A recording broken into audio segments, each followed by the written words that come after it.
राजा रानी ड्रामे की अगली किस्त में आप देखेंगे कि जुनैद ने जावियार की बीवी से मिलकर प्लानिंग की है अपने ही ताया को लूटने की। और ये औरत जो खुद को जावियार की बीवी कह रही थी, जावियार के नाम की धमकी देकर इसके बाप को ब्लैकमेल करती है। जावियार के वालिद परेशान हो जाते हैं इस औरत की धमकियां सुनकर। और वहीं दूसरी तरफ घर पर जावियार खुद अपने हाथों से अपनी बीवी के कपड़े रानी को देता है, जिस पर रानी हैरान होती है ये किसके कपड़े हैं।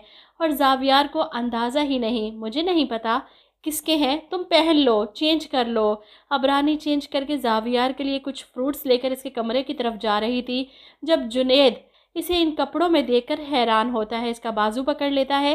तुम तो काफ़ी खूबसूरत हो, क्यों उस पागल के पीछे खुद को बर्बाद कर रही हो? उस पागल की तो इतनी औकात भी नहीं है। जिस पर रानी को शदीद गुस्सा आता है, जुनैद से कहती है बाजू छोड़े मेरा, वरना मैं अपनी औकात दिखा दूंगी। रानी की धमकी पर जुनैद के चेहरे पर बड़ी मकरूह मुस्कुराहट है। अच्छा तो दिखाओ।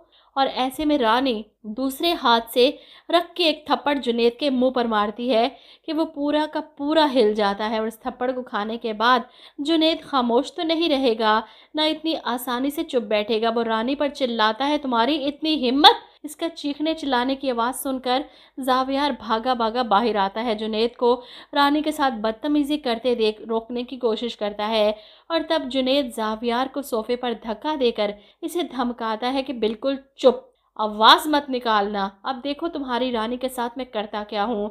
जावियार परेशान हो जाता है, वो गंदी नहीं है, छोड़ दो इसे। ऐसे में रानी भी आगे बढ़ती है जावियार को बचाने के लिए, तो जुनैद रानी को धक्का देकर ज़मीन पर पटक देता है और इसे कहता है कि तुम्हारी इतनी हिम्मत कि तुमने मुझ पर हाथ उठाया, इससे पहले कि तुम्हें अपने वजूद से नफरत हो। जो मैं कह रहा हूँ वो करो, मारो अपने मुंह पर थप्पड़।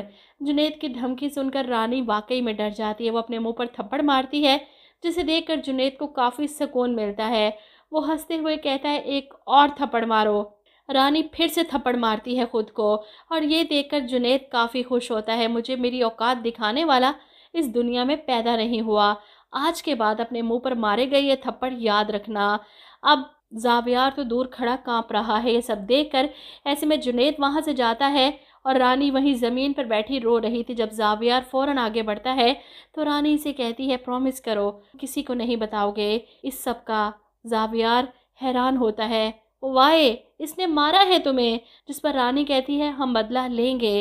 वो इस वक्त बेबस है, अगर इस वक्त जुनैद की वजह से ये जॉब छोड़कर चली गई तो जावियार के साथ गलत हो जाएगा।